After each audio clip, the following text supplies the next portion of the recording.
to the flag of the United States of America and to the republic for which it stands, one nation, under God, indivisible, with liberty and justice for all.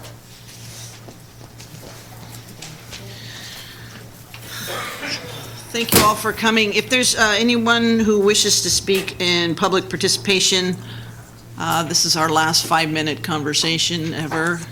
So, all right, seeing none, I will close the public participation.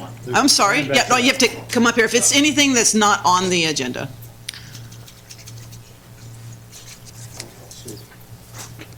Sorry, didn't see the hand. Please, yes. Just your name? My name is John Leoniak. I currently reside at 2516 Mooneyham Court. I'm up here to May 15th. My son, I don't know if some of you are aware, had an accidental drowning in our pool. And it's a gentleman of the Turlock Fire Department who actually responded to the call and revived my son today. Now, I was hoping to have him here today, but unfortunately he still continues sleeping, so we didn't want to disturb him. But I want to address the City Council because 2014, my family and I, we actually moved from New York City to Turlock, where my wife started she's a prominent physician here within Turlock, infectious disease. Actually the only one who's infectious disease here within the city.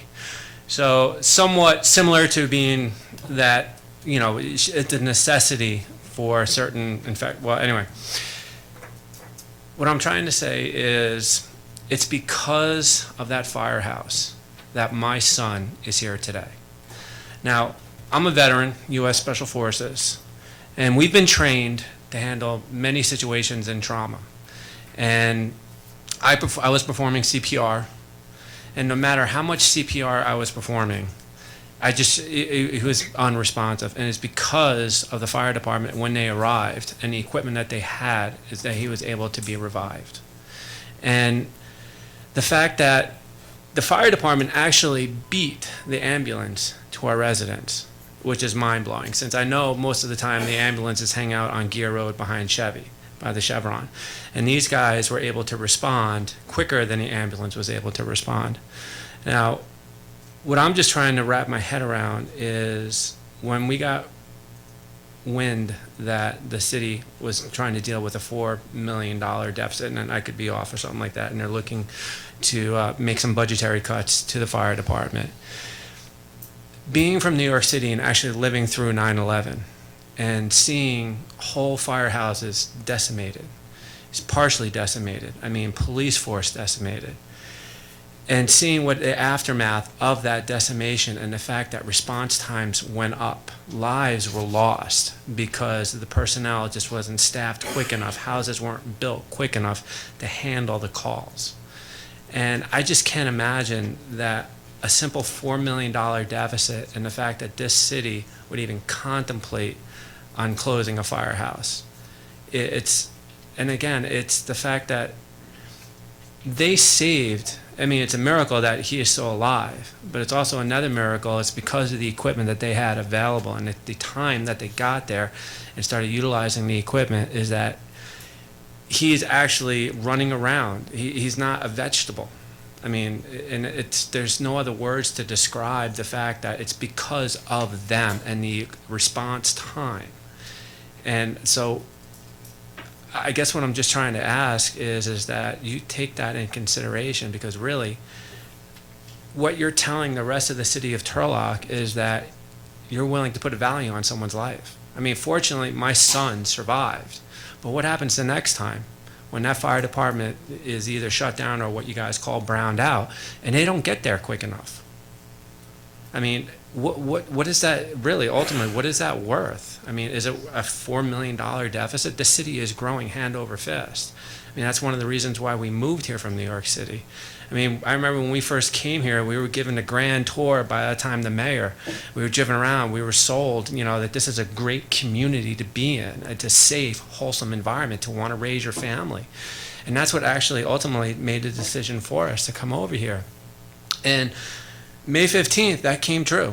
The fact that that fire department responded as quickly as they did, the guys did what they needed to do, and they saved my child because of that. And the whole community, the outreach that we had from the whole community was just mind-blowing. I mean, we've never experienced that type of love, wholesome environment that we had on that day. I mean, people are reaching out to us that we never even knew existed.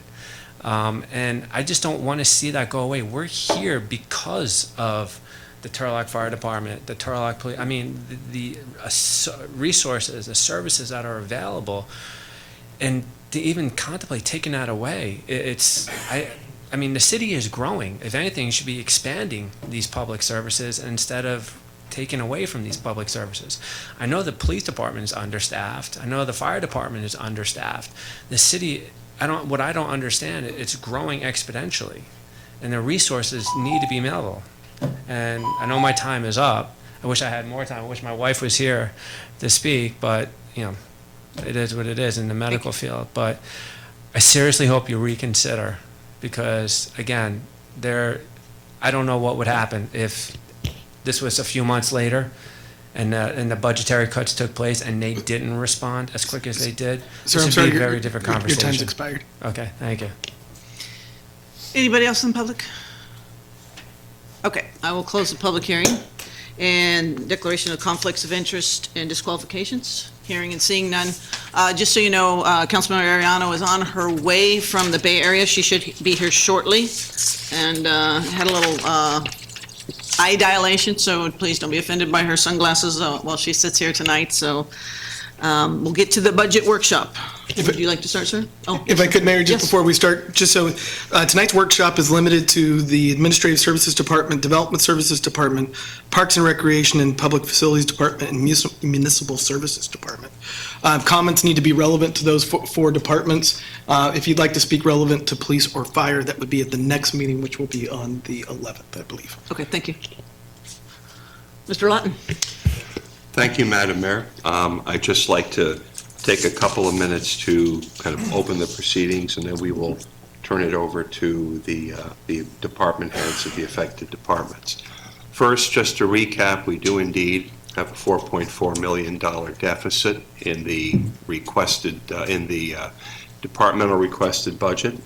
Those are requests that came from the departments being mindful of the city's financial situation and paring their expenses as deeply as possible while maintaining the service levels that they believe we should be providing to our citizens. And I want to take a quick moment to note that requested budget includes a myriad of reductions in administration, in police, in fire, in parks, in development services, in finance, in every department that were made even before we got to the requested budget. So the fact that the council had its travel budget zeroed out, our memberships zeroed out, the administrator's office eliminated travel and other expenses, just completely took them down. We took a real sharp knife to telephone costs. We turned in the wireless for a lot of devices. So my point is the baseline budget that we could get it down to without impacting what we provide to the community. That was $4.4 million. We don't have reserves sufficient to pay even half of that amount, even if we thought we wanted to incur it. And I'm from New York myself, and back there, why we can raise taxes just as high as the board thinks that the public will accept. There's no, we didn't have those kinds of limits that we have here in California. So our ability to raise revenue is constrained very strictly here in California. We're limited essentially to the actual growth that takes place. And that growth in revenues will consistently lag the necessary growth in the cost of doing business, whether it's the cost of health insurance, whether it's the cost of retirement, whether it's the cost of gas and oil and repairs. 80% of our general fund budget is in people, and 80% of our general fund budget is in public safety. There's not a lot of room to maneuver. out of a $44 million budget, only about $8 million is in front of you tonight. There's not a lot of room for us to maneuver. So I want to thank again the department heads that prepared budget requests. I take, as your manager, the responsibility for my recommendations, and I did what I thought was necessary to get this budget down to a balanced budget. Every department took reductions from their budget requests in public safety and all the general government items. So with that said, we have provided, and they're in the back of the room also, kind of a sheet that shows at the top level, how did we get from where we were down to zero? The recommendations from the city manager for position actions. And I think there are, if I'm not mistaken, 18 positions on here. And then we start department by department, what the department, what the manager is recommending we do in each department to get down to zero. The department heads are here to talk about their operations. They're here to focus on the impact on the public of what the manager's recommendation is, and we are all here to answer your questions and support you in your evaluation of this recommendation. Okay, thank you very much. So any questions for the city manager before we go to the department head presentations? Okay, thank you. So who do you want to start with? Well, A is for administrative. Let's do it. And it's also for Apple, so we will turn it over to Kelly Jacobs-Hunter. Good evening, Mayor and Council. I have a short PowerPoint, and I would be happy at any time. Please interrupt me if you have any questions. So for administrative services, the divisions that I oversee as Administrative Services Director is Finance, Human Resources, and Information Technology. Finance and Human Resources are 100% general fund. Information Technology is ran as an internal service fund where we charge the users for the IT service. So basically, based on the IT budget, we charge it out per user to the departments. The departments pay back the Fund 501, and that's how we charge just what it costs to maintain the IT services. So I'll start with finance. Here's a list, a very short summarized list of the duties and responsibilities of the finance staff. By no means this is an exhaustive list, it's just a short list. I won't read through them because I've given this presentation before, maybe not to everyone in the audience, but I know to council. And the emerging issues and the future challenges that I see with finance is, of course, as every department is experiencing, is the adequate staffing to meet the city's finance needs as the city expands. Additional work, additional transactions happen, and the staffing has not been expanded to deal with the additional transactions and the work. A lot of times people think software just, you press enter and everything gets distributed. That's not how governmental accounting software works. If somebody out there has seen something like that, we'd be happy to look at it, but I've worked with a lot of different governmental accounting software. It's very user intensive. It's still garbage in, you know what I mean? What you put in is what you get out. So if you put garbage in, you get garbage out.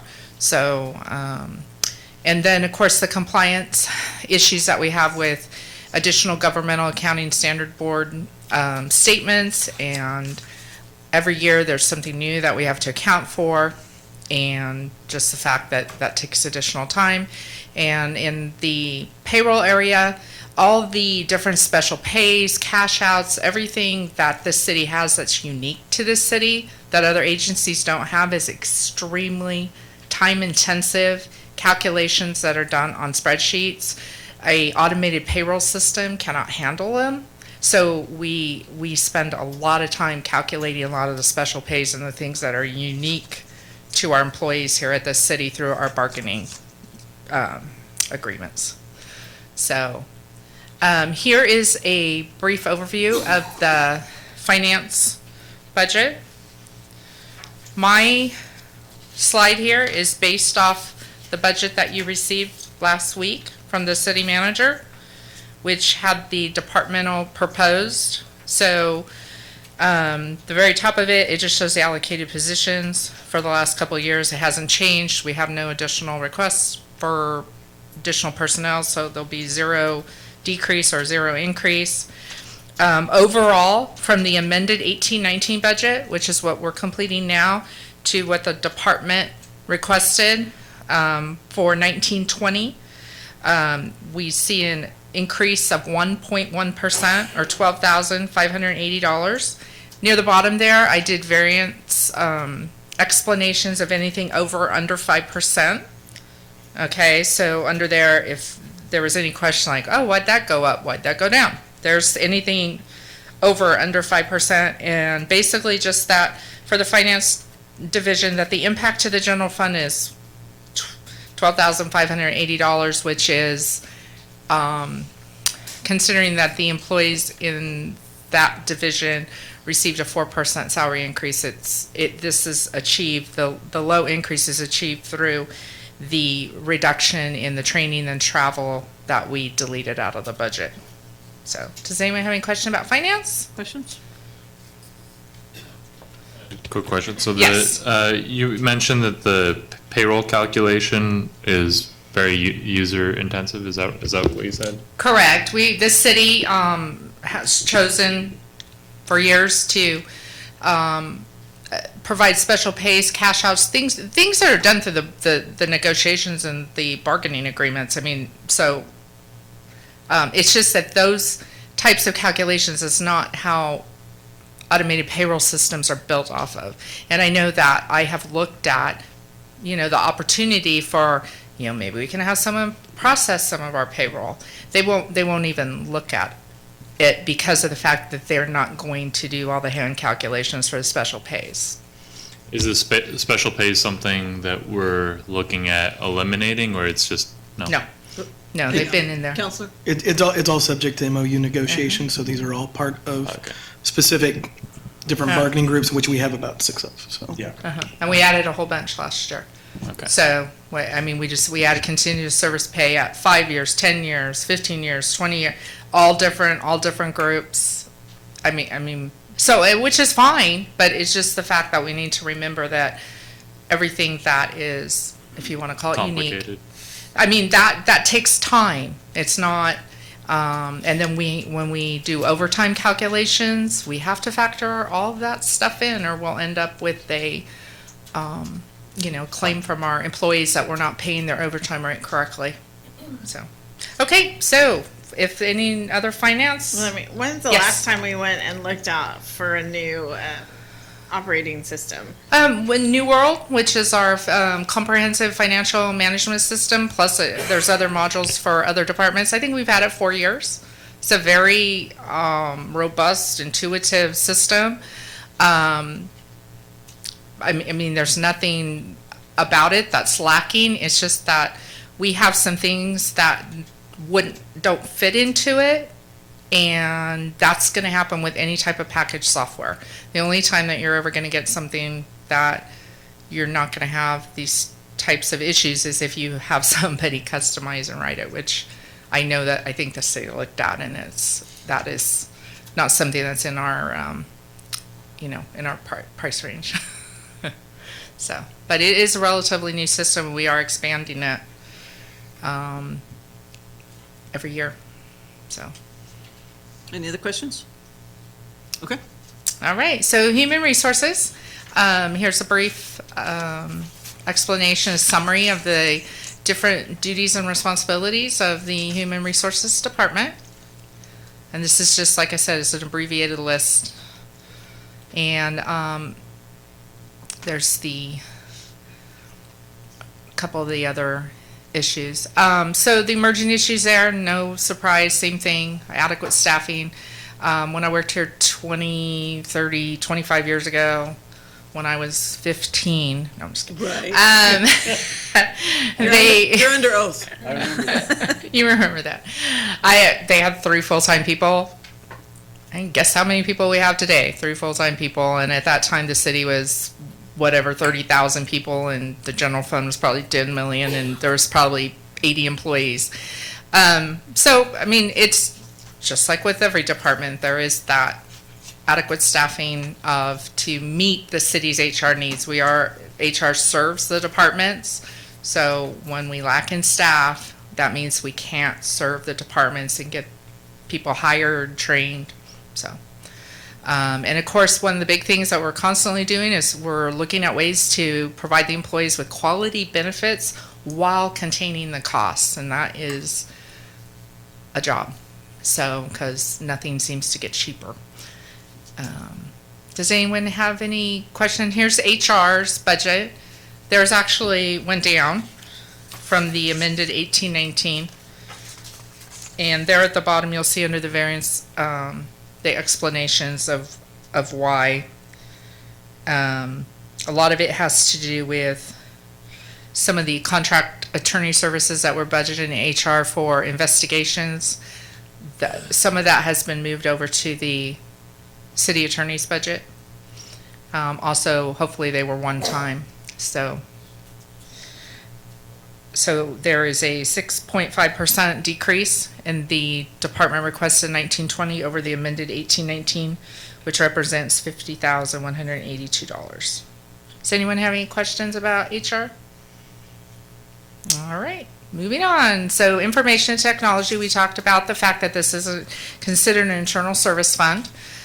They service all of the information technology citywide, and this is a short list. The numbers behind that are the number of units that they're currently maintaining and managing and fixing and making sure is working properly. And there's the next page of stuff. And emerging issues, ours are not unique to other agencies and other companies that have information technology. Of course, we have the staffing, but keeping our technology infrastructure safe from viruses, data theft, digital failure, that is a big concern, and it's daily, daily tasks. And if you guys could see the number of hits that our firewall gets for people trying to come through, it's unbelievable, because we don't see any of that because we don't deal with it. But the IT department does. And of course, we're always looking at developing a technology plan that aligns with the city's future needs.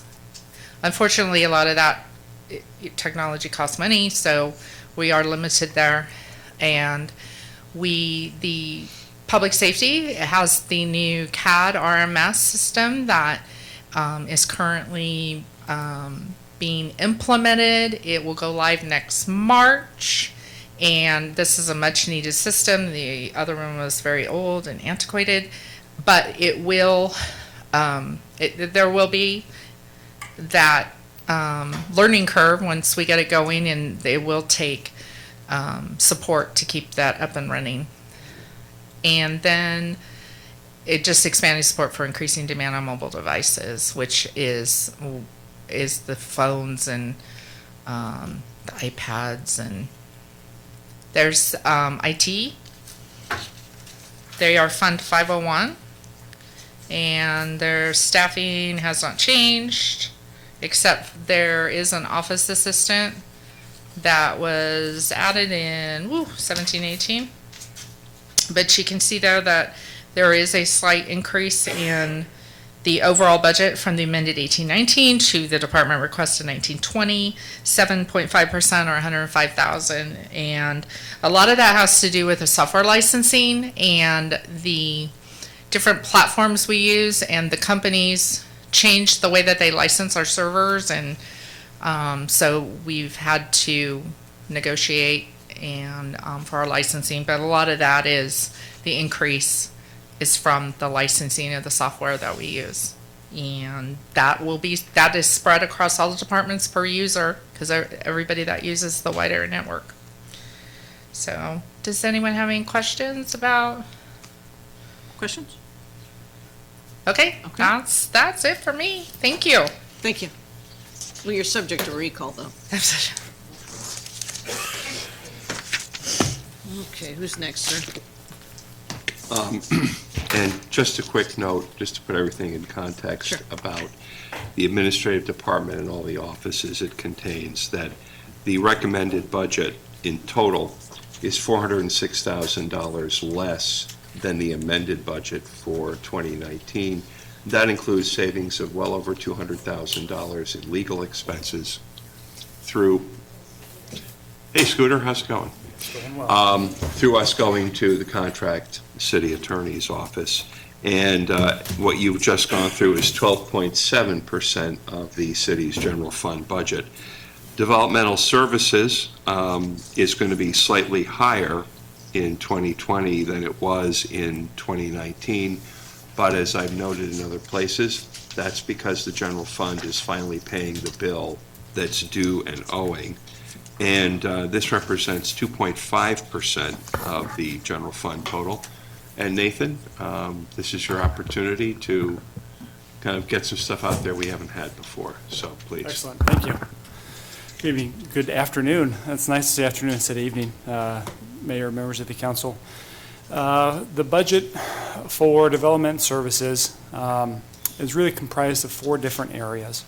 Development services contains the city's planning, engineering, building, and transit services. And there's a variety of special funds that address development impact funds and different things that developers pay into to address mitigation measures throughout town.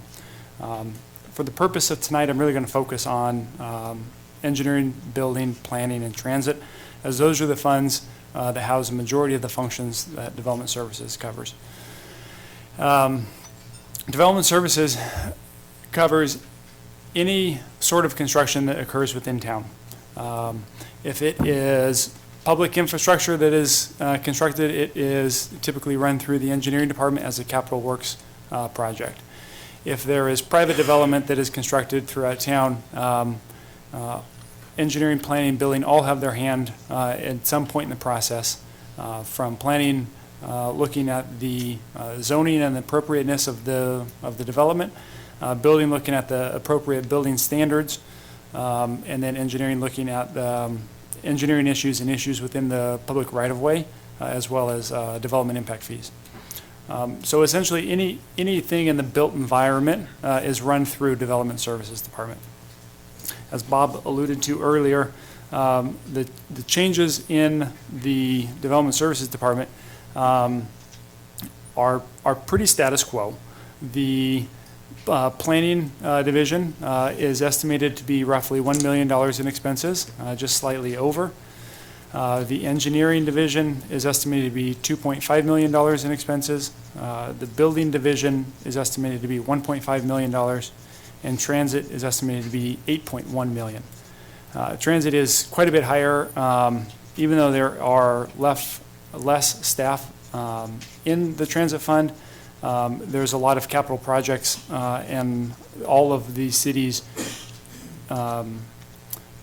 resources that are spent on operating the transit system run through that. So it is considerably higher.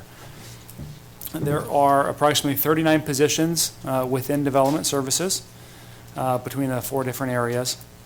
And also, as Bob alluded to, historically, the engineering division has had a variety of different types of revenue, whether they be revenue from capital projects, revenue from developer permit fees, and then minor revenue that we receive from traffic engineering. The traffic engineering, for the most part, is a general fund cost that should be paid from the general fund or through a subsidy. And there are a few fees out there that the council has chosen not to collect the entire fee on, thereby creating a subsidy from the general fund for that. One example is the sidewalk permits. Residential homeowners are required to or property owners are required to fix their sidewalks and maintain their sidewalks. And the fee for coming in and going through the permit process has been artificially lowered to, one, achieve compliance, and two, also make the fee more palatable. So that's one area where there's a subsidy created by the fee structure for the general fund into the engineering fund. Historically, the engineering fund has not shown in the budget the amount of funds needed to make the fund whole at the end of the year. So it doesn't, historically, it hasn't addressed the subsidies that are required based on the activities that are performed, the traffic engineering activities that are performed, and any other special projects that the engineering department or division is tasked with doing that are not billable to anything. It's been brought up in different levels throughout the years, but for whatever reason, it wasn't shown in the budget process, and it was allowed to accumulate this debt that I'm sure everyone's aware of. So for the first time this year, the engineering division's budget identifies what that amount is, and off the top of my head, well, it's not off the top of my head, it's here in my, it is roughly, sorry, I'm looking for it. Went to the wrong page. $273,000. So historically, the engineering division has run closer to roughly $500,000 in deficit. That is due to a variety of reasons. But the budget presented to you tonight tightens up a lot of areas. Through this budget process, we looked at each individual line item. We looked at, okay, what is realistic for the activities that are performed out of this area?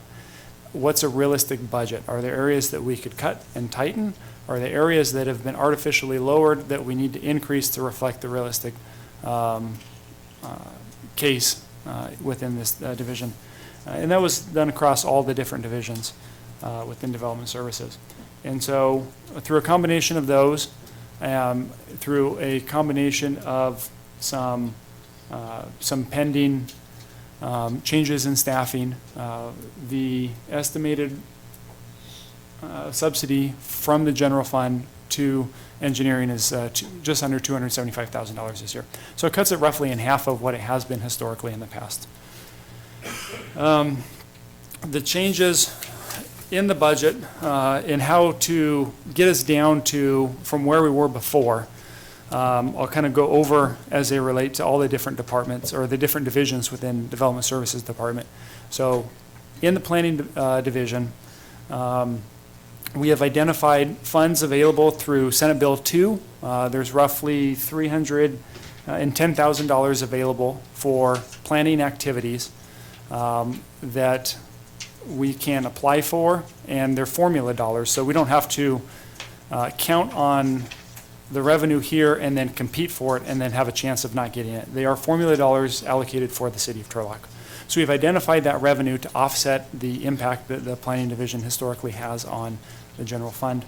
As many of you are aware, the planning activities are primarily a general fund activity, and it is quite hard to achieve cost recovery on planning activities because the planning division is the almost the leading charge on any sort of economic development. They're the ones that are out there investing a lot of time and energy and efforts into maybe some business proposals that won't come through, but we're out there giving businesses the most appropriate information so that they can make a determination if they want to move forward with the city of Turlock.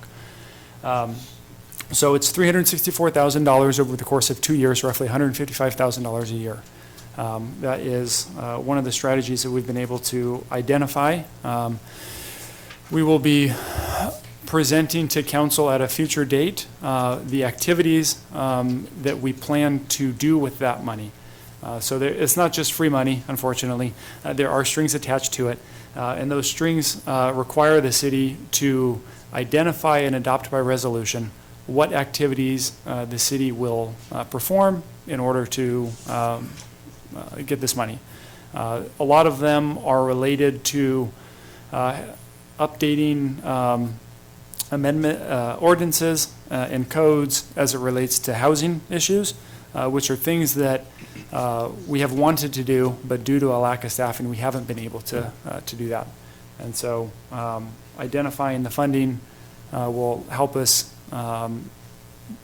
make progress on the things that we have been wanting to do and needing to do for quite some time.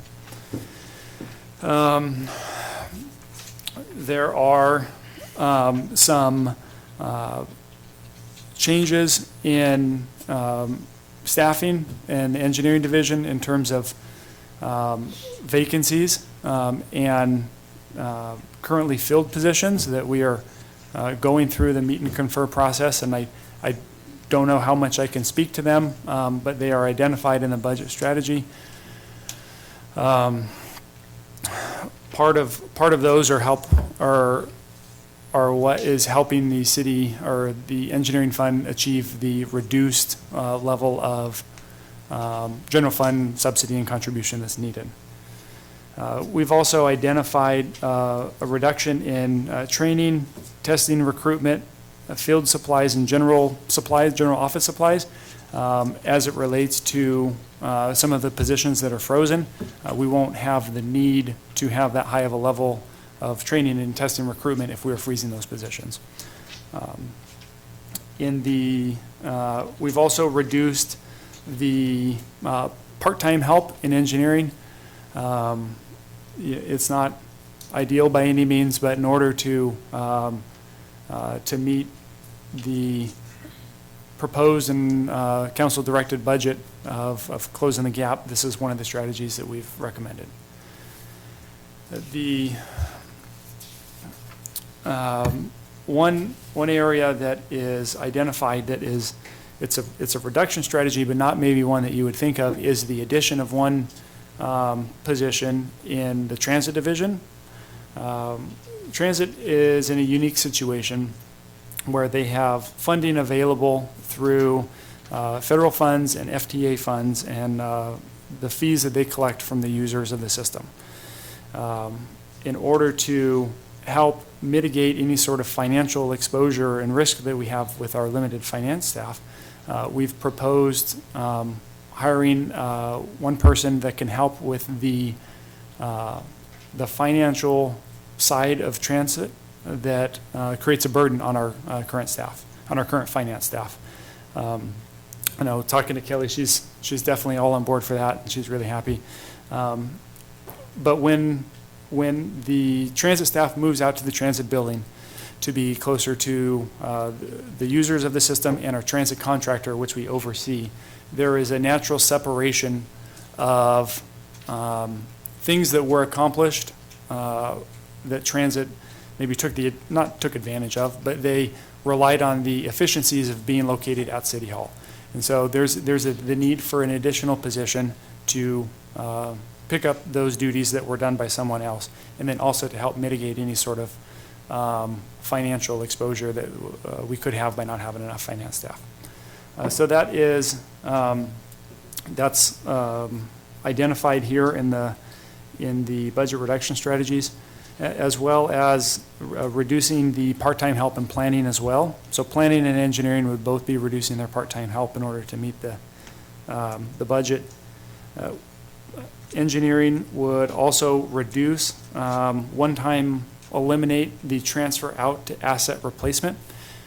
So engineering, building, planning, and transit all identify funds within their budget, transfer funds and an appropriate amount of funds out to a separate fund to set aside money to replace your assets when the time is needed. In evaluating the amount of funds that we have available in those special funds, 241, I believe, Fund 241, there's enough funding in engineering's set-aside funds that we don't have to make this transfer out this year. It's not something that can be done year after year, but this time I feel comfortable recommending that that expenditure not occur, thereby reducing our need for general fund subsidies. So in a nutshell, that's development services. the recommended impacts to the budget were previously discussed. One thing that wasn't discussed that occurred mid-year last year, or I guess this current year, is the reduction in office hours downstairs in City Hall. Until we are able to appropriately staff, I am recommending continuing the course with having our reduced office hours from 12 p.m. to 5 p.m. In evaluating the effectiveness of this, it's only been in effect for roughly about 3 weeks, I want to say, so it's hard to evaluate how effective it has been. But I can say that we've received very minimal complaints on the reduced number of hours that people can walk up. I think part of that is structuring it, opening at 12 instead of 1, so people that do have time during their lunch break, they can still come down here, and they don't have to take time off from their day also. So with that, I'd be happy to answer any questions. Any questions for Mr. Bray? Mr. Lawton? I just wanted to, again, bolster a point that Nathan was making very early on, that we had for a number of years allowed the engineering fund to run at a general fund deficit. The accumulated deficit is now about $2.5 million, and it will constitute a liability against whatever our general fund balance turns out to be at the end of this fiscal year. We had, when we take that into account and the assessment districts into account, that brings general fund down to about 2.4 million. So a big portion of that is decisions not made in prior years, but it's real money, and we will be required to make the engineering fund whole. The good Required by news, who? well, it'll be a matter for the state. It'll be a matter for our auditors, and it will be the kind of thing that we legally have to deal with. Any questions? Yes, go ahead. Yeah, just, I guess more of a comment than a question. So apparently, from my understanding, the way this is set up, was it procedurally correct or incorrect? Should it have been changed at some point? Have we done anything to correct the problem so it doesn't put us deeper in the hole? I mean, are we changing? We're doing that in this proposed budget. We appropriate $273,000 for the general fund share of Fund 502 costs. So we have stopped accumulating the deficit. And Nathan's focus on that department has reduced dramatically the liability to that fund in a given year. If we had done this last year, it would have probably cost us more than $500,000. So he's got that under control. But yes, we still have about $2.5 million on the table that we will have to make up from prior years, and it was not included as a general fund charge in the budget in prior years. It was just allowed to be over on its own, exist in its own little world, and just grow a deficit year after year. And what is how are we going to pay that back at the point? Well, that's going to be a matter for council to make a determination. Are we doing like a payment plan, or is it all we got to write a check for $2.5 million? That's kind of what I'm getting at. No, I understand that. The auditors will tell us that the most important thing is to recognize and acknowledge it and to make a decision about how that will be paid. The important thing to remember is we don't have that money. It's like, I said this before, you've got a checking account with $7 million in it, and you've got 2 checks out there that have not been cashed, but somebody's got them, and they could walk in and cash them any time. You've only got 2.4 million left. You can't, I as your city manager am not going to support any effort to spend more than we have unencumbered. This is an encumbrance against our general fund reserves. And we have to treat it as though that money's gone, that it's not even ours. However we choose to pay it down, if we make this payment now, It means we won't have to be doing it year after year for the future. It means that our financial position will be clear and evident and completely unambiguous, as opposed to saying, well, I know it says this much in the bank, on the statement, but we really don't have that much money. You're gonna have to be explaining that every year for the next 5 or 10 years. Any other questions? That's good, thank you. Okay, I'd like to invite Parks, and I know, right? He's going on vacation. Just I am. a note Let's get about, close in the lines. I'm a sorry. note about Parks, that in addition to the expenditure reductions, the requested budget proposes the application of money from the TOT revenue to support Pedretti Park and the sports complex. So you'll see that the total reduction is $774,000, including $183,000 in TOT revenue to Pedretti for maintenance there. We haven't done this in the past, and I consulted very closely with the department director to make sure that this dollar amount was A, sustainable, and B, had a direct nexus to activities there, that we didn't just pull out a number that felt good and put it in, that if if there's any need to explain it, or if you will, defend it, that we felt on very firm ground with that $183,000. So with that, Allison, thank you. Thank you, Mayor and Council. It's my pleasure to report to you what our budget recommendations are for fiscal year 1920.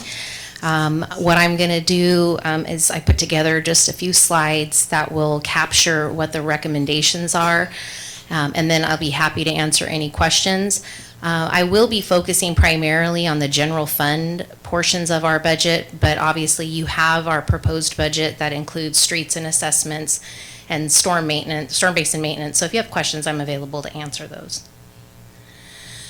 So jumping right in, as I mentioned, our department is tasked primarily with the maintenance of our city as well as the recreation programming for our city.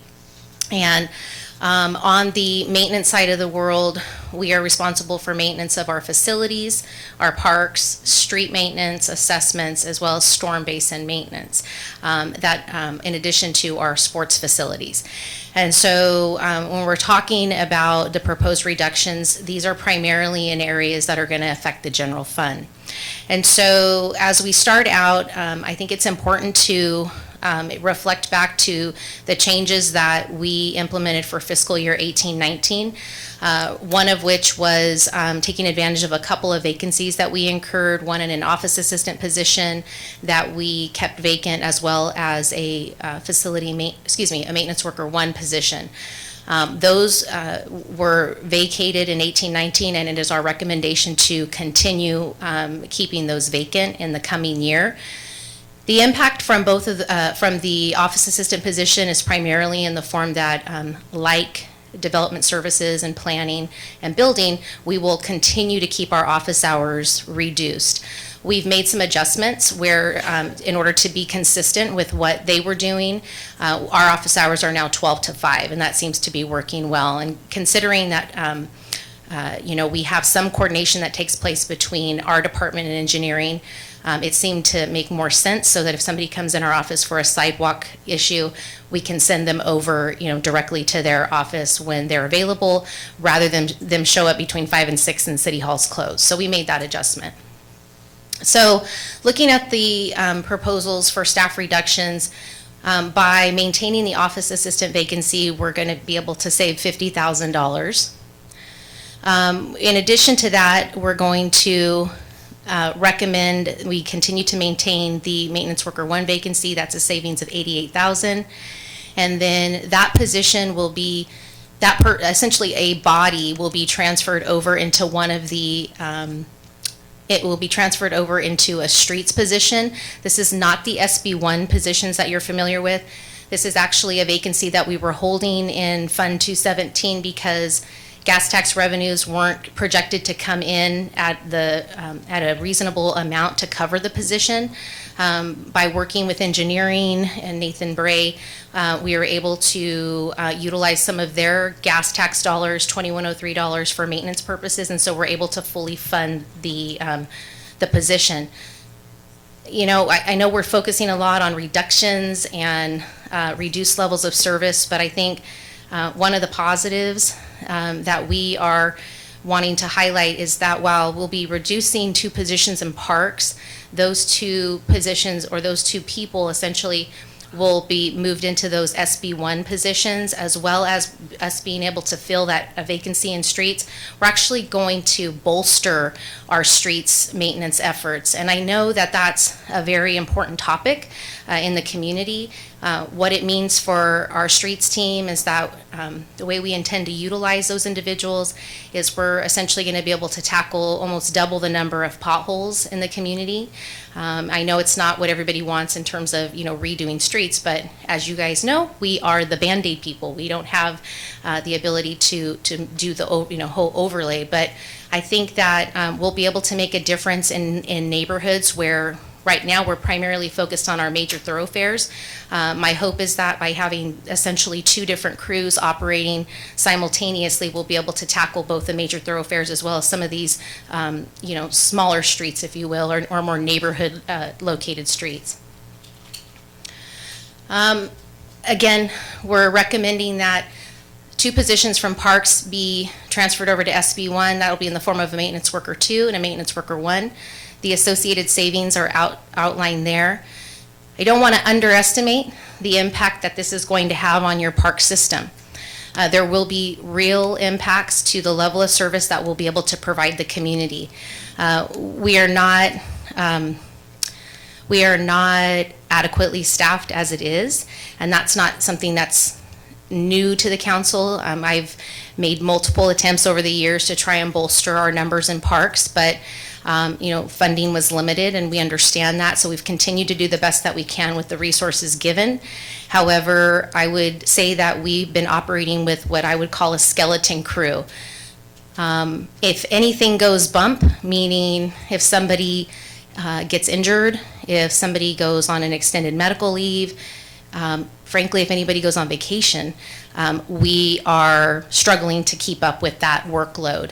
And so while we have I think, you know, one of the best teams around, there are limitations to our ability to be proactive. And I've said this to you before, that much of what we do, we can have the best laid plan, but if something breaks down or if there's a higher priority issue that occurs, we're shifting gears and we're going to be dealing with that.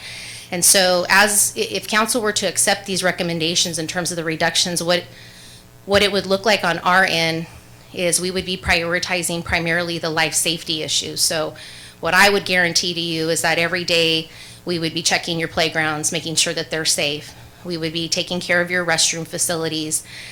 We would be responding to any reports of damage to playground equipment, et cetera. But things like graffiti that's non-gang related, it might sit around a while. You know, we try to get that down within 24 hours, but we can't guarantee that we'll have staff to be that responsive. The other thing is we've reduced our trash removal to 3 days a week already, and that will continue to be the case. Obviously, if we drive by and we see things overflowing, we're going to stop and deal with it. But usually 3 days a week can get us through. Other things that may be delayed in terms of being repaired would be irrigation issues. We may not have time to repair a line, things like that. We may have to essentially isolate a line, and that could potentially result in some brown spots, things like that. And so I really just think that, you know, it's going to be a matter of in the past, we've prided ourselves on being very responsive, and I think that's the key that's going to be different this time. We won't be able to be as responsive as we would like to be.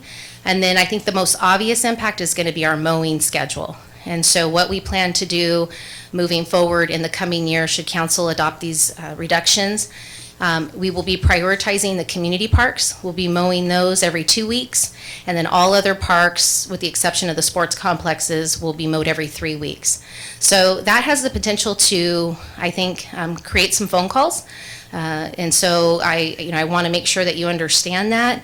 Our goal will be to try and get to every park as soon as we can, but I think realistically it'll be every 3 weeks for our neighborhood parks. That is barring any kind of equipment failure or any other impact to our staffing levels. Any questions about parks? Questions?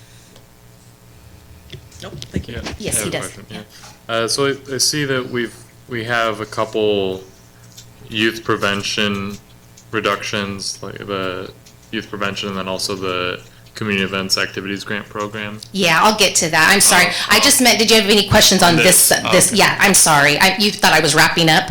Oh, it's not that simple. I wish that was it. Sorry about that. Okay, and then just a note here, just to put it in perspective, with these two positions being eliminated, that will reduce us to 10 full-time equivalents to maintain all of our parks. And that's proportionate.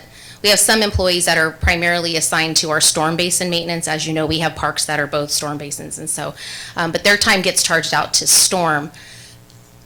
We have 187 acres of park space that we're tasked with maintaining, and that's not just mowing, that's all of the things that I've talked about previously. So when you work that out, it's about 18 acres per person. And so that's a lot, and I think that's important for everybody to sort of have that frame of reference, that it's our intention to do the very best we can with the resources that we're given, but that's going to be our reality moving forward in the next year. The other area that we are going to be greatly impacting is going to be our facility maintenance. We've already started to experience that in the current year. Our fellow employees at City Hall and the public safety facility, as well as in some of our outbuilding areas, they have been a great help in taking on some of the janitorial tasks because we have chosen not to fill one of those vacancies. They are currently responsible for dumping all of their own trash, recycle materials. It's challenging, but with the further reductions, there's going to be more tasks that are going to fall onto the other employees to manage. And I know it doesn't seem like a big deal to ask people to, vacuum their little office area or dust off their bookshelves or whatever. But for my staff that take a lot of pride in what they do, it's a tough ask, and they're, it's hard for them. So, but this is what the impact is when we start looking at opportunities to cut general fund positions. This is one of those things where, frankly, when we were tasked with coming up with reductions, as much as we don't want to inconvenience our internal customers, it's kind of easier, to not to hurt your family, but you know what I'm saying? It's like, before we inconvenience the external customer, the citizen, we really looked to our fellow coworkers to sort of pitch in and help us get through that. And so that's why we've prioritized our internal facilities as being an opportunity to potentially reduce. The common areas, the lobby, the restrooms, obviously, those things are going to be handled by our staff that are remaining. But there's a lot of fine details that we take care of to keep our buildings looking really nice. One of the key concerns that I have is our public safety facility. While we aren't reducing any full-time staff there, which we have one person, we are going to be reducing some of the part-time staff, and that will have a direct impact. So they'll be subject to all of the things that City Hall staff have been doing, and I'll be looking to a public safety staff to kind of help maintain their areas in a little more detail as well. So it's unfortunate, but that's just the circumstance that we find ourselves in, and we hope that it's temporary and that eventually, we'll be able to go back to providing those services. In relation to part-time, we're also recommending some reductions in the parks area. So this is just really, additional part-time staff to help our full-timers during the week. We're going to reduce that by $14,000. We're also going to be reducing some of our part-time park seasonal. So they're the people that we hired during the park season to come and clean up picnic sites and things like that. We're still going to have that service. However, it will likely be provided by our standby personnel on an as-needed or as-requested basis. Again, I think the key here with all of our reductions is the level of proactiveness. And so whereas we used to have part-time staff who were almost like concierge in the park, you know, hey, you rented your park space, I'm going to make sure it's ready to go. I'm going to be here to answer any questions that you might have. If you show up and there's trash everywhere, I'm going to take care of it. We won't be able to provide that level of service any longer. It'll be more like people show up, they'll have a phone number they can call if there's any concerns, and then we'll have staff respond as they're available to do so. Going into the questions that Councilmember Nazrati was asking about, we have an opportunity, just based on looking at our past expenditures relative to part-time staff for our after-school play program, as well as our off-track camp, which is our summer camp. We just sort of looked at the last, 5 years of expenditures, and we think that there's an opportunity to tighten that up. The reality is we have a lot of turnover, and so we think that we could squeeze a little bit of that out just because we don't think that we'll be at full staffing the whole year. Some of the other reduction strategies, painful, but we are recommending that we cancel or at least postpone the coming year's Mayor's Youth Conference. That will save us approximately $5,000. The other one that you had mentioned, Councilmember, is the Community Events and Activities Grant Program. As you know, as part of the transient occupancy tax revenue, Council has adopted this program, and we are fortunate that our department has been managing it for the past few years. And it's a wonderful program where essentially micro grants are distributed throughout the community to various community groups so that they can either start up new events or activities or essentially sustain some ongoing activities that really add to the quality of life in Turlock, and in some cases actually help generate additional TOT. And so as we were evaluating the possibilities of various reductions, the original idea was to really just hone in and only fund about $20,000 of this program and focus only on events that we could absolutely make a connection to TOT being generated. But unfortunately, being that the target, got a little deeper as far as us needing to come up with additional funds, it just seems like though that program is, while it's wonderful for our community, the timing right now is difficult considering we're cutting core services. And so that's why this is being recommended for your consideration. Related to that is the city's co-sponsorship of both the Festival of Lights and the 4th of July Parade and Car Show. These are some minor reductions that we, just going through our budget, we found an opportunity to reduce some supply money. Also, we've been trying to get a flag football program up and running. We're just going to put that on hold for now. And then we always had a little bit of a budget so that if there were any new program requests or ideas that came forward, we would have money to utilize. We're going to go ahead and just cease that so that we're just sort of hunkering down in the coming year and there won't be any new programming should council approve this recommendation. On the more positive side, we also took a look at our revenue opportunities. And recreation is unique in that we are primarily supported by fees. And so looking at both Pedretti, the sports complex, we think that there's an opportunity to make a slight adjustment to fees. Those were included in the item that you heard at last council meeting for consideration. And so we estimate some slight increases that will contribute to increased revenue. And then the other opportunities are centered more around our after-school programs, and that has to do with our play program, our weekly fees for play. We have a punch card program, and then also our off-track camp. And in terms of, when you look at our proposed fee increases, we believe that these are reasonable. We believe that the program is such that there is quite a demand. We continue to see growth in our after-school programs every year because I think we know that it's a program that many families depend on. It's a core piece not only to supporting families in our community, but also for public safety. On average, we have about 1,200 students enrolled in our after-school programs every year. And the way that I see it, that's 1,200 kids that, we know where they're at between 3 and 6 p.m. every night, which according to my police chief, those are some critical hours where kids can tend to maybe get into trouble. So I think that it's been a great use of resources, and the really positive part is that it is self-sustained, but by the fees that it generates. And so we think there's some opportunity to grow that, and in order to help close our gap.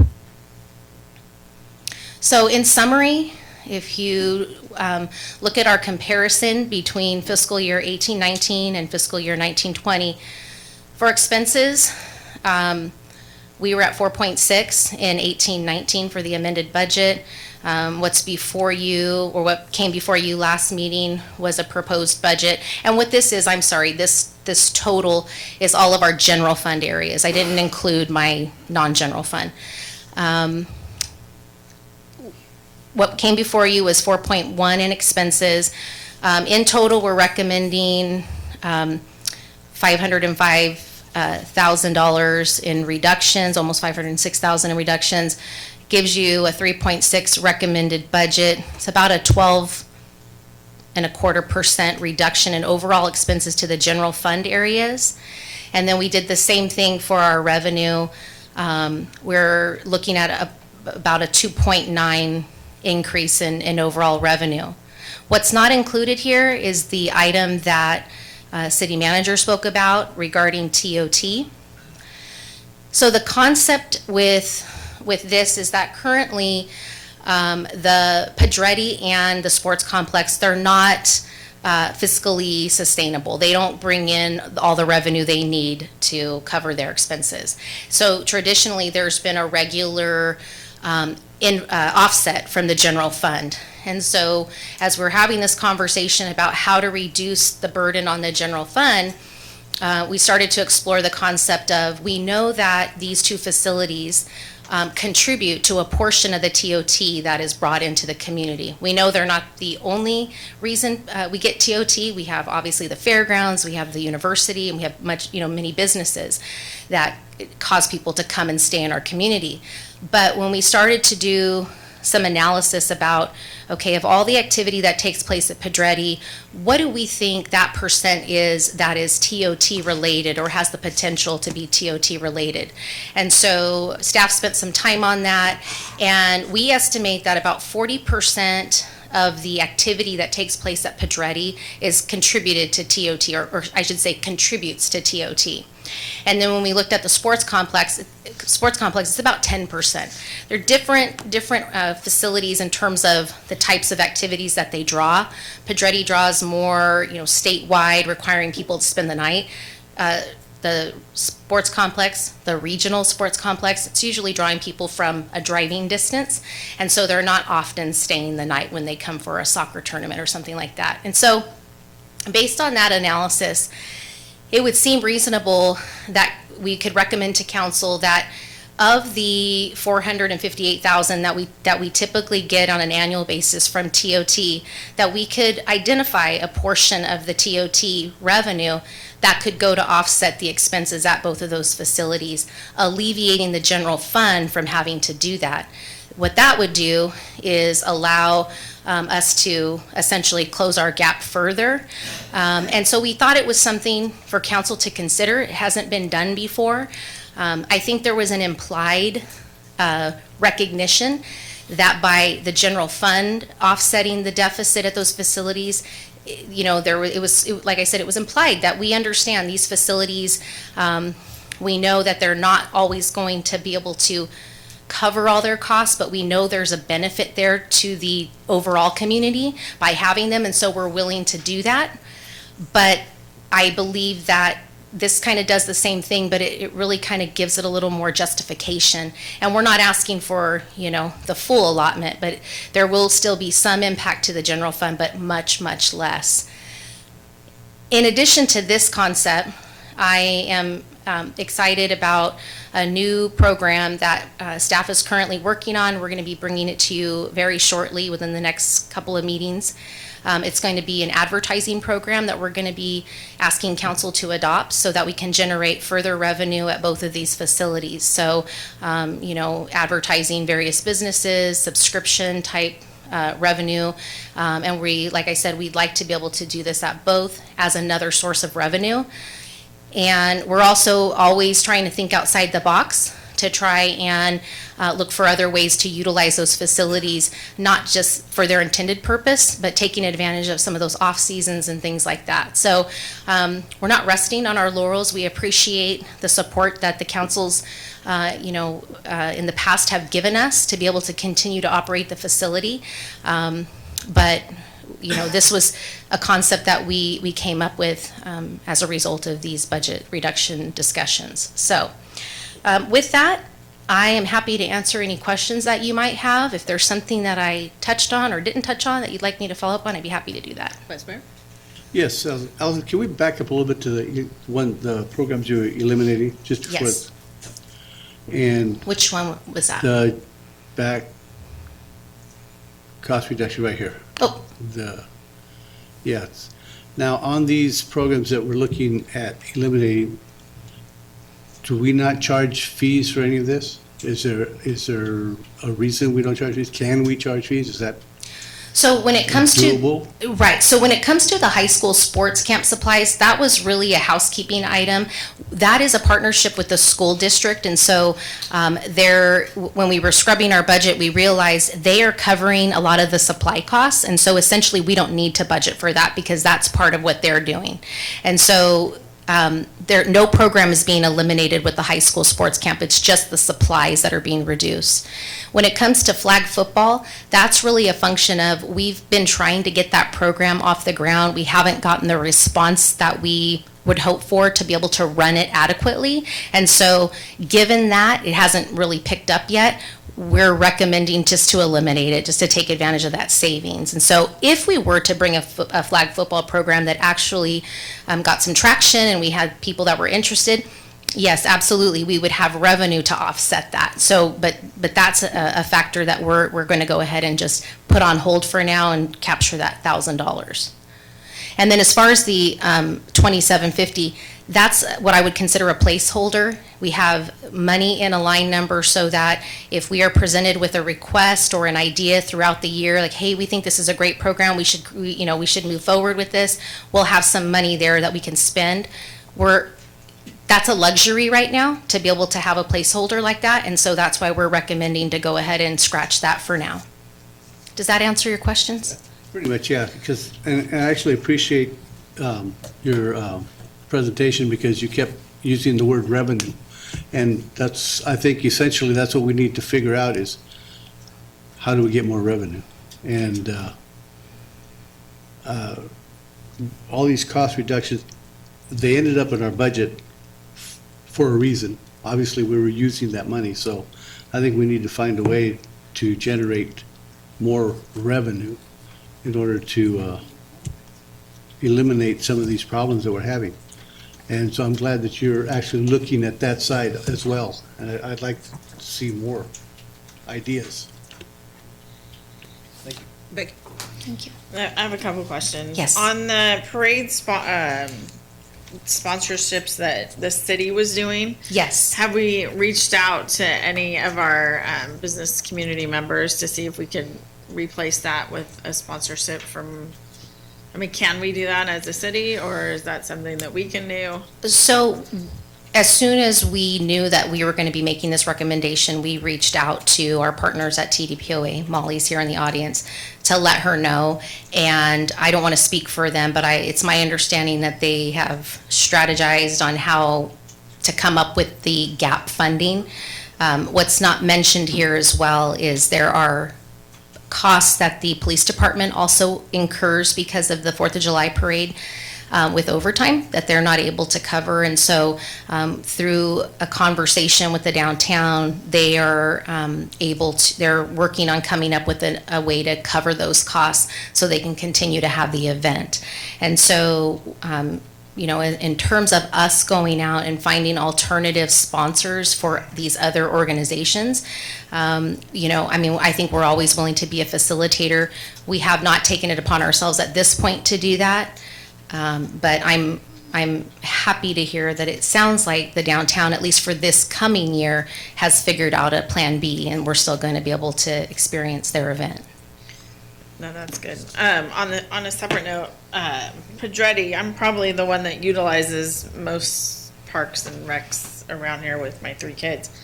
Pedretti, I'm all for, recovering our costs. However, it needs some serious revamping as well. So we need to think about, the bathrooms need to be redone. The maintenance staff, they do a phenomenal job keeping up with what they have. So I think the revenue could be increased with a revamping, and we need to figure out that portion of it too. You can't just use, things all the time and not go in and just put Band-Aids on things, which is what we like to do in this town for some reason. Yeah, I completely hear you and agree. I think that what you're talking about is really a capital improvement plan for that facility. Unfortunately, I think that we're lacking overall in the funding for a variety of capital improvement projects throughout our city facilities. And so while that is what we're talking about now in terms of Pedretti, I would say that I would recommend council take a holistic look at all of our city facilities, because we have other facilities that are in need. Obviously, the caveat with that one is we want to maintain our investment so we continue to generate the TOT. So I can tell you that staff is open to ideas and suggestions. That's really how we got onto the advertising program. There's some other things in the works that we're talking about, not quite ready to go public with them, but it's really kind of thinking outside the box. Because we realize that not only do we have a gap in how much it costs to maintain that facility, but if we ever want to talk about enhancing it or reinvesting in it, it's going to take a significant infusion of funds to do so. So I do appreciate you acknowledging my staff and all the work that they do out there. They really do take a lot of pride in maintaining all their facilities. Thank you. And they're very helpful. Thank you. I'm glad to hear that. No questions so far? Okay. Okay, thank you. And now I'd like to invite municipal services, which I think may be at 0.7% of the general fund. I think that's probably going to be the least complicated presentation. Right. Good afternoon, Mayor and Council. I have 500 PowerPoint slides I want to go through with you. So, yeah. So, just to give you an overview, municipal services is responsible for providing a drinking water system, wastewater treatment, sanitary sewer system, stormwater system, fleet maintenance, including Turlock Transit, streetlights, traffic signals, solid waste diversion on our recycling programs, and we do public education outreach under the Go Green banner. All our funding comes from rates. That's your monthly utility bill, except for Fund 505, which is fleet, which is an internal services department where we fund that by charges to other departments. The department has 76 full-time employees and 9 part-time employees. Our contribution so far, the city manager asked us to hold our vacancies vacant in case there were changes in personnel. There'd be places for people to land effectively. So right now we have 10 full-time vacancies in the department. That's about 13% of our workforce is vacant right now, or positions are vacant. So 3 water quality control operators, 2 utility maintenance workers, 1 instrumentation technician, 1 accounting technician, 1 staff services technician, the utilities manager, and the deputy director or regulatory affairs manager, depending how we backfill that position. And we also have 4 part-time vacancies in water conservation, utility maintenance, lab assistant, and wastewater operator. So if you want to work at nights, busting people for watering on the wrong day, I got $12 an hour for you waiting, so if you're interested. We've had some challenges keeping these positions open, particularly at the wastewater treatment facility. It's a 24/7 operation. We have 3 shifts divided 2 parts of the week. So basically have six shifts to fill. We have 11 positions. We're down 3, so we have 8 positions. So trying to cover 6 shifts with 8 people has resulted in a lot of overtime. People are sick, people take vacation. We've had to bring in the supervisor and manager to work weekends and off shifts, just so we have a responsible operator there. So hopefully once we get through the budget situation and we know where we are, we can start backfilling those positions. We've also allowed some projects have languished and preventive maintenance has been put on hold. Our water conservation program has lagged a little bit this year. Our public education outreach has been underserved this year. I'd like to get that back up and running, but that position's been vacant for a while. And then some energy conservation projects and a street lamping project that I wanted to do for a while now have been put on hold. We're waiting to get through this situation and backfill some positions. We're also working on some really big infrastructure projects, kind of unprecedented in our history. A $30 million recycled water outfall pipeline to the Delta Mendota Canal. That's probably 40% complete now. We're in the middle of construction. We got about $10 million in grants for that, so it's pretty exciting. And there was an announcement a couple of weeks ago from Congressman Harder. I produced some money at the last minute for us there, so that was good. And ultimately, once that project's up and running, there will be positive revenue to the Fund 410 Water Quality Control Fund as we sell that recycled water to the Del Porto Water District. We're also doing an $18 million upgrade to the water quality control facility for 2 reasons: regulatory compliance, to add denitrification to the facility, and then also add hydraulic capacity. So that'll improve the quality of our wastewater as it goes to the Delta Mendota Canal. We're still working on the regional surface water supply project, and all these projects have a big commitment of staff time in addition to the usual range of smaller capital improvement projects. So we've been pretty busy the last 2 or 3 years. And as you know, Garner just retired, so that's put a little bit burden on everybody else. I just want to quickly go over the main fund so you understand what we do. I know we've got some new faces. So Fund 410, Water Quality Control, this is to convey and treat wastewater and convey and dispose of stormwater. It's about a $21 million fund. There's 48 employees in that fund. The opening balance in operations is $18 million, in capital $6 million, and these opening balances are used for capital projects as they're needed. On the revenue side, the last rate increase for the sewer fund was in 2013, so 6 years ago. So our revenues have been very flat since then. There's a number of things we've done to augment revenue and control costs, but we're getting to the point where we do need to start talking about rate increases in the sewer fund. And I mentioned that to all of you at the when we did the candidates forum. It's been an issue for about a year or so now. So we've had some growth in the industrial sector, which has helped us a little bit, and we've adopted some new programs. A few months ago, the manager was in here talking about the liquid waste hauler program, where people can truck in liquid waste. That's bringing in additional revenue. As I mentioned, we'll be bringing in revenue from Del Porto Water District. And about 3 years ago, we refinanced or refunded the bonds we had outstanding to lower the interest rate, which saved us about $200,000 a year. So all those things have helped offset, the need to increase rates, but it comes a point in time where that will have to happen. Just so you understand, the expenses in an enterprise fund are a little bit different to the general fund. The expenses are about just over 20 million. Salaries and benefits account for about 6.4 million, which is about 32%. So a lot different to a general fund type of budget. But our utilities costs are high, 2.2 million in utilities. That's TID and PG&E. Chemicals costs are $1 million. Our debt service between the 3 bonds we have outstanding in that fund are 6.5 million. So that's about a third of our revenue goes to debt payments. And then we pay public safety, $307,000, and our general fund administration cost is $665,000. So your enterprise accounts pay back to the general fund the cost of the services the general fund provides to us. So the city manager's time, city attorney's time, payroll, accounting, all that stuff. So that's $665,000 from Fund 410 to the general fund.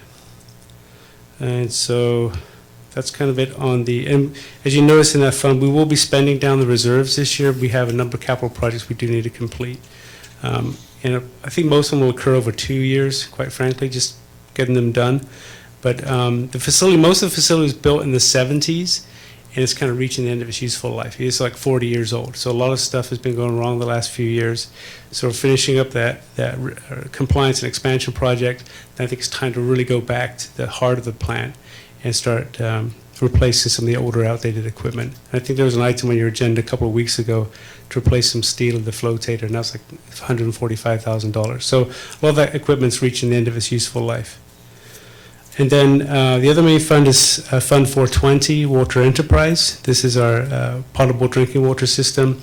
It's about a $15 million fund, 27 employees, has an opening balance of $25.2 million, but that'll be used for drinking water capacity projects, including wellhead treatment.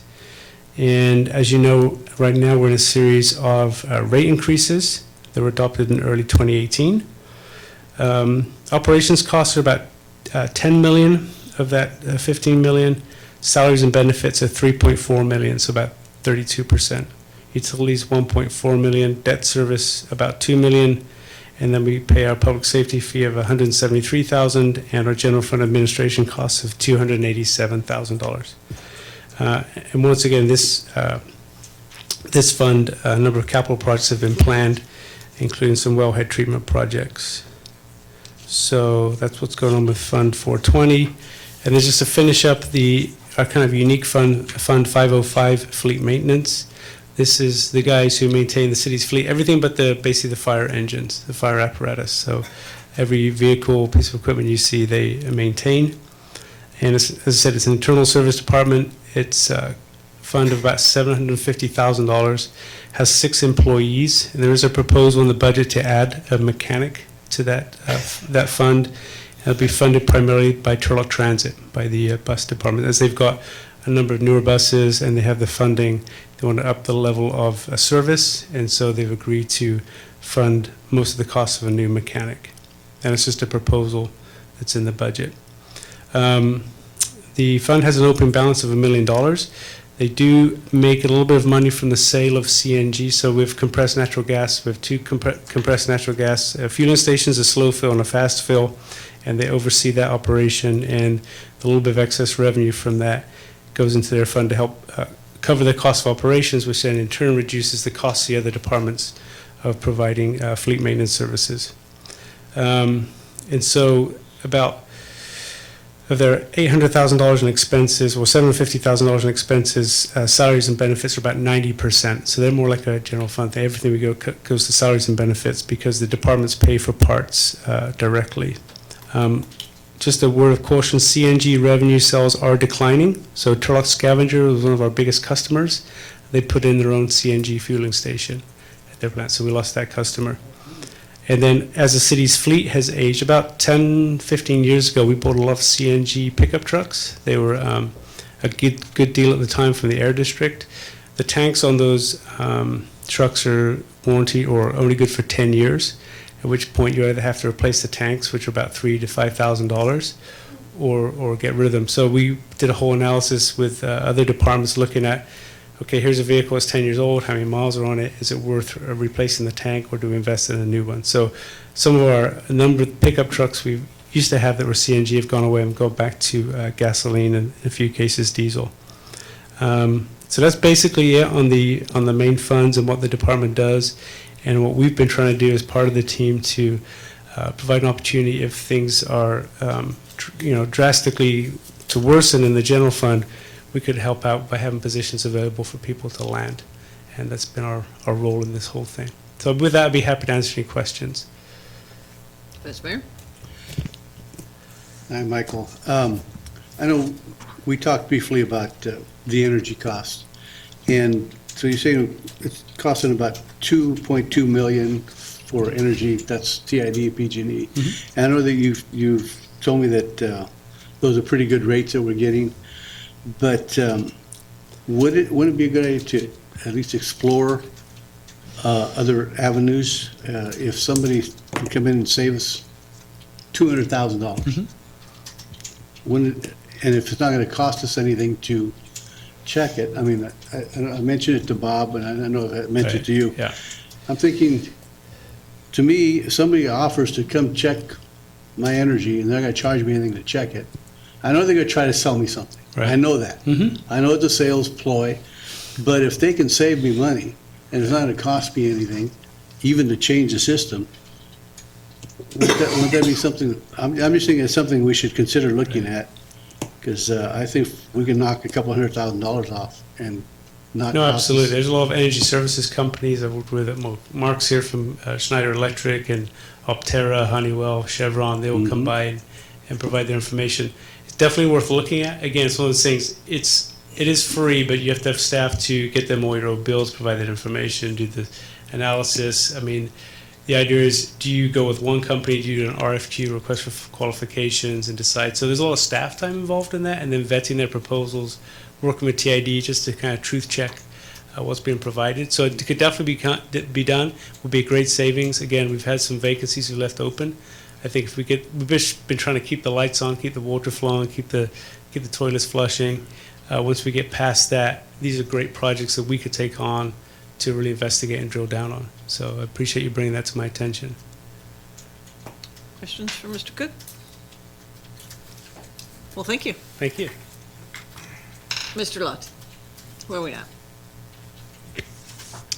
We have gone through the 4 departments slated for tonight. If there are any suggestions or any requested changes to the proposals put forth, it'd be helpful for staff to have that so we can have them put into the system and prepared for action as soon as possible at a future date. So I want to thank the department heads who are here, both those who presented and those who will be presenting at another time. And we stand ready to support council in any way that council would like. Okay, I would still like to open it to the public. If there's anyone wishing to make a comment regarding the presentations of this portion of our budget recommendations. Seeing and hearing none, I will close that. Anybody have any last thoughts or requests for city manager? There was some talk a while back about I think maybe potentially looking at reducing our like space usage. Like, I know that we have some people that have moved into the new transit building.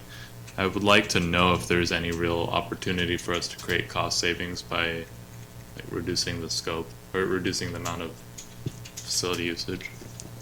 I would say that with folks moving into other facilities, the downside will be, if I'm not mistaken, Nathan, that the funding that we had received and been able to apply toward our building costs will now be applied toward building costs out there as opposed to City Hall. Am I in the ballpark on? No, you don't need to get up.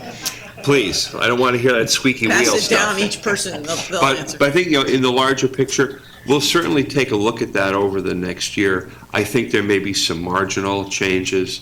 I've been through the city facilities, and I don't see that we're necessarily spread out and just taking up space to take up space. But if there are opportunities for us to receive reimbursement for building occupancy charges, we're going to be aggressive with that. I would put that as obviously as an action item for things to work on during the coming fiscal year, along with some other things I'm going to fully expect will be brought out here and will develop more sharply in the next couple of weeks. So it's a good observation, and we'll see what we can make of it. I had one more. Amy? Yes. Along the line with what Allison had said or had stated regarding the overall capital improvements plan or facilities plan. I mean, I would like to see after we get through this budget, because a lot of people have put a lot of time and energy to this. I mean, our next part of that would be our capital facilities plan as a whole. So we can have a good working, document to move forward with things, because we can't stay stagnant like this forever, so. Quick question, should we consider it a facility and infrastructure plan where we also, make note of our streets and the rest of it? I mean, do we want to limit it to what we think of as buildings and grounds and capital facilities in that sense?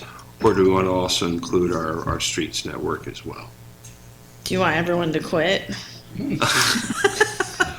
Well, you eat I mean, I'm one serious. bite at a Like, time. everybody's been working so hard on this budget. I think we need a comprehensive plan of how we're going to move the city forward.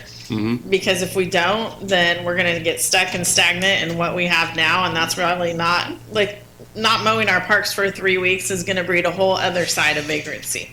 So we have to have that plan going along the same plane as, okay, now we have to do the budget cuts. Those are the tough things that we need to do. We also need to have the plan on how we're going to get moving forward. So time doesn't stand still or go backwards, correct? I agree. Thank you. I'm relaying a message for Nathan Bray.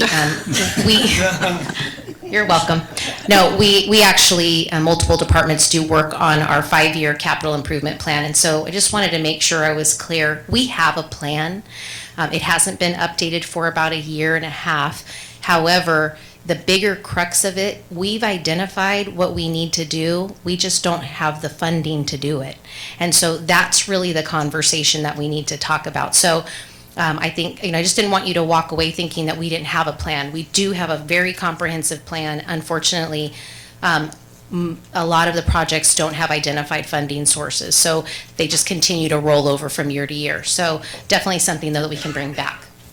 It would be nice for us three, and I don't know if Amy has seen it or the vice mayor has even seen that, because I've never seen a document like that. It would be nice just to kind of mull over and say, okay, yeah, we agree with that, or hey, maybe we should throw that back into the budget, or, how does that look moving forward? So that we can have a good. Yes, no. Ouch. What? Hey. Hey. Councilmember Larson. I'm sorry. No, No, go ahead. Were you done? I thought you were quitting. It was the same What happened? subject. Well, yeah, It's a little bit I'm putting different. at the exit speech. Okay. Go ahead. I just wanted to kind of make a comment that the recommended cuts that we're talking about, especially today, are living within our means as a city. And it's living within our means as a city shouldn't mean that we're cutting services, positions, and programs, because I don't think that those cuts are, I don't think those cuts are excess. I don't think those are extra. Those are literally the standard of our city. It means that we're putting the cuts that we're lowering, with the cuts that we're lowering our standard as a city as a whole. And this budget should be the catalyst that strongly encourages us to seriously consider revenue increases. And I would like to ask for another revenue presentation. I know we already had one months before, but I think that the public is watching and the public is listening, and that's when we need to start talking about them in a very serious and a planning matter.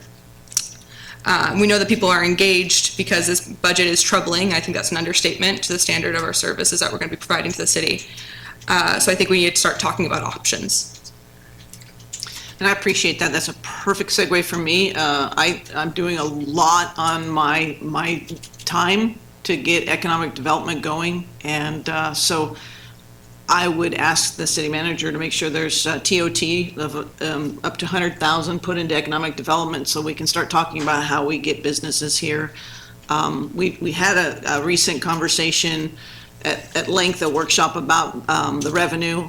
A lot of that revenue is seen through taxes, which means we have to get through this budget, and we have to know that we're not going to yield that money right away. So we have to live within this budget at this time, but we can plan for the future, and the future meaning in a couple of years. We're not going to see anything, even if we did a special election this November, which would cost us more than it would probably yield for whatever we do, we're still going to be in the hole. So we have to live within our means now to get where we want to be. And so that I just caution, I totally hear you, and I'm trying everything I could possibly do for economic development. But we're not doing a great job selling ourselves either as a city, and no disrespect to staff, they're doing what they can, but we need to have certain things available to People, when they look facts about the community, we have to have all of this ready to go when people say, hey, okay, I'm looking at this plot of land. What's the percentage of this or this for housing? We need to have that readily available. We can't just keep calling staff because they're in other meetings, they're doing things. Those fact checks should be available at all times and updated. So I need a little assistance just with TOT, which goes straight to economic development, which is exactly what it's for.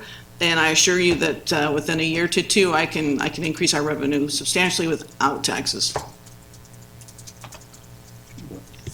That brings up, you just mentioned fact, and we happen to be working with a couple of people. I'm working with Romina Jonas and Dr. Shannon Stevens out at the university. And one of the project we're working on right now is putting an actual fact sheet together for the city of Turlock. One of the things that Romini says is she can try to sell Turlock, but she needs some ammunition to work with. And essentially right now, there's not really a comprehensible fact sheet that she can show to potential investors. So we're working on that. I talked to Dr. Shannon Stevens out there, and she talked to her students, and they are excited. They want to work on this. They said they can put it together. They can put it together pretty quick. So I think that will help with your economic development plan because, yeah, from what I understand, when the investors look at Turlock, they want something, they want to see, okay, why? Sell me. And apparently, we really don't have anything that's selling Turlock at this point. But we are working on it, and it shouldn't take very long to have that put together. Councilman? I think that I just want to echo what Councilmember Larson is saying. While I recognize that we're a couple years away from, or not 2 years away, but we're 2020 election is when we would potentially be looking at anything that's potentially going to bring in revenue on that side. It would be prudent for us as a council to continue exploring that topic and do all of our homework. We've heard the community express incredible amount of frustration about the idea that we're going to be making sacrifices to public safety. Every time we have a staff member step up there, they talk about how inadequately staffed they are and the compromises we're having to make as a community. You talk to the business community and the issues that they have with things like opening up a business and how much that does impact economic development.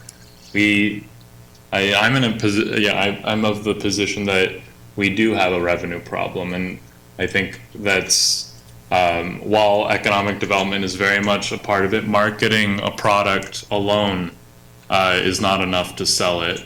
You've got to have a good product, and right now we have issues with our staffing levels at every single department, and we've asked a lot from our staff to find ways to create cost savings, and a lot of these are very, very short-term cost savings. Costs are going to continue to go up in a lot of different areas like healthcare and personnel generally. So it would be, my position is that we should go down that line and start to figure out what those next steps are to identify where our best path forward is from a revenue side.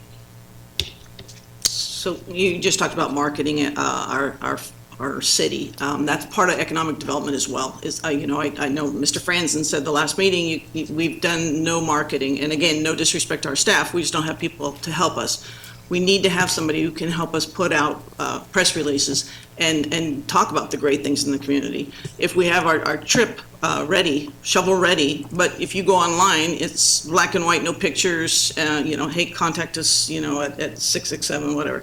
It's just not efficient to today's technology. So all that makes it so that we can start working towards revenue. Unfortunately, we're in the circumstances that we are right now, because I remember a year ago begging for a revenue workshop, and that didn't happen. But we can do this now. We're just going to have to struggle for at least a year to get us where we need to be because the taxpayers expect us to do the right thing with their money, and so we have to show them that we're responsible before we can even potentially ask for more, if that be the case. Your position is that we need to wait a year before we start having the conversation? Oh, no, we can have it every day. We just need we need to have our budget done first, right? So as soon as we finish this and the state of California gets our budget, we can start having that dialogue.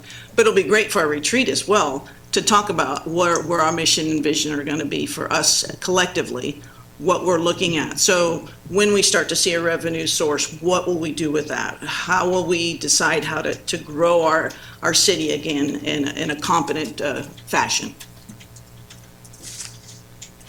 Yes. If I could kind of round things up a little bit. Councilmember Nasrati, after budget, we'll look at building space use and either revenue possibilities or more efficient use of building space. Councilmember Ariano, facilities capital plan. Again, engage in that once the operating budget is passed. Am I correct? Is that a priority? Yes. Okay. Councilmember Larson, you had posed the question of revenue, and I think, hello, cart, meet horse. We get through this and we will have the opportunity to revisit revenue, bearing in mind there is a kind of a hard deadline of the November 20 election, and so let's work backward from there. And we will, I would say that Ms. Jacobs-Hunter is quite skilled with the revenue presentations and won't have any difficult. And if I might interrupt you, Sure. if Kelly's able to go ahead and send it out in the next couple of weeks again, so that everybody can start food for Yeah. thought and really kind of center on that, because we spend an exhaustive amount of time on it and what each would yield to potential, so I think that would be Yeah, I really think we helpful. had May and August of 18 Yep. were presentations. Can I follow up with Yeah. what I mean by another entire presentation, I don't think the entirety of it is necessary, but I think that there's a lot of components within that presentation we had that could really be applied to what we're dealing with. I think the 2020 deadline is something that we need to be conscientious of. But I really want to stress that if people are listening, people are really attentive right now. As close as we can have that presentation, that thought, that conversation start from when we get to approving July. this budget. Yeah, that's Yeah, really the we're goal. talking about July, not putting it off. Yeah, absolutely. Okay. And I just finished. Yeah. I would actually, I love economic development. I would love for that to be a workshop. Let's have a revenue discussion, full workshop, and let everybody in the world come and engage in it as well. I mean, if you're saying everybody's watching and listening, I want them here at the table to help us kind of go through that. Are you in agreement with that? I'm in an agreement, but I think that we're getting a large amount of engagement at the council meetings because of the weight of the discussions that we're having currently, and because of I would love to have both. I guess that's my answer to you. I'd love to have a workshop, but I would also want to have a formalized discussion of where we can have actionable items reach us as a group as soon as we can. Workshop first, followed by an action. Perfect. Sure. Item. Okay. Mayor, from the Fund 120 fund balance, $100,000 this would be a budget item to support economic development measures, activities, public relations for those purposes. Is there enough majority here for that? And that's coming out of TOT money, Yeah, it's not general fund. To bring forward that as a proposal? To include, Just to make an include it in the line appropriation in the budget, and then we can make it operational after it's been approved. So functionally, the way it would come back is in the final budget, you would see that Yeah. included. Yes. Okay, great. And Gil, the fact sheet, if the university needs any help, if they need any information, ask them to call my office. Okay. As of right now, I think we've got it almost under control. Just going to talk to the guy sitting next to you to finalize some stuff, and then I think We're good. I did some research, we're good. Okay. So, We had one. I've had one in the past. Didn't we have one, Maren? Didn't we have a fact sheet that we? Yeah. it's been a few years. Oh, it 5 or has? 6 years ago. Like a whole. Yeah. Well, it's more like a one-page kind of, get us the good stuff, but it would be more extensive. We still do packets for our funds, for requests for information from anyone for project right now. But online, if somebody was just like, gosh, I have billions of dollars I want to spend in Turlock, California, I'll just go online and check it out. What would they find? On my picture. Okay.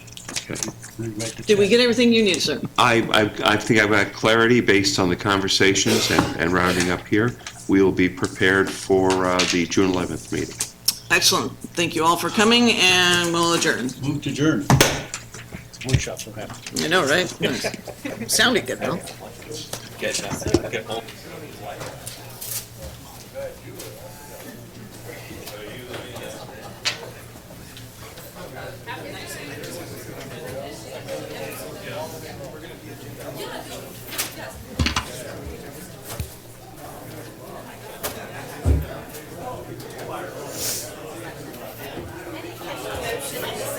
Oh, I didn't either. Oh, adjourn. No, for the adjournment. For the adjournment. Oh.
Specifically